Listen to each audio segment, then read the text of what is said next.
Hi மச்சி, நான் ஒரு யூடியூப் சேனல் ஆரம்பிக்கலாம்னு இருக்கேன். என்ன சொல்கிற, கண்டென்ட் க்ரியேஷன் பண்ணலாம்னு இருக்கேன்.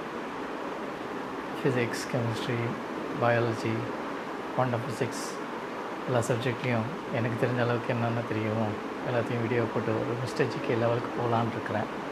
என்ன சொல்கிற மச்சி? மச்சான், கண்டவெல்லாம் யூடியூப் சேனல் ஆரம்பிச்சிட்ருக்கேன் மச்சான். ஏன் சொன்னால் புரிய மாட்டேங்குது. எதாவது வேலை வெட்டி இருந்தால் போய் பாரு மச்சான். இப்போ இல்லை, இல்லைன்னா இந்த யூடியூப்பு இதெல்லாம் போனோன்னா ஒன்றும் சம்பாதிக்கலாம் முடியாது. 22 லட்சம் 24 லட்சம் சம்பளம் வாங்கிட்டு இருந்தேன். எதுக்கு அதை விட்டுட்டு இந்த வேலைக்கு வந்தேன்? ஒழுங்காக அந்த வேலை பார்க்கலாம்ல. ஏன்டா புரிஞ்சிக்க உங்கள் பேரண்ட்ஸ்லாம் இதுக்கு உங்களுக்கு சப்போர்ட் பண்ணுறாங்க. பேரண்ட்ஸ்லாம் சப்போர்ட் இல்லை மச்சி. ஆனால் நானே தான் ட்ரை பண்ணுறேன். கண்டிப்பாக அது ஜெயிப்புன்னு தோணுதுடா. காலத்துக்கு இன்னொருத்தங்கிட்டே அடிமையாக வேலை செய்யணும்னு நினைக்கிறேன். எனக்கு நம்ம செட் ஆகலை.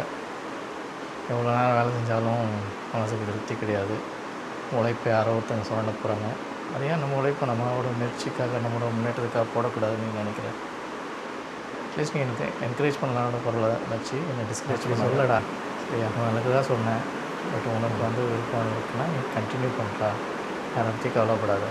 கண்டிப்பாக சக்ஸஸ்ஃபுல்லாக ஷோர் மச்சி. ஆல் த பெஸ்ட்டா.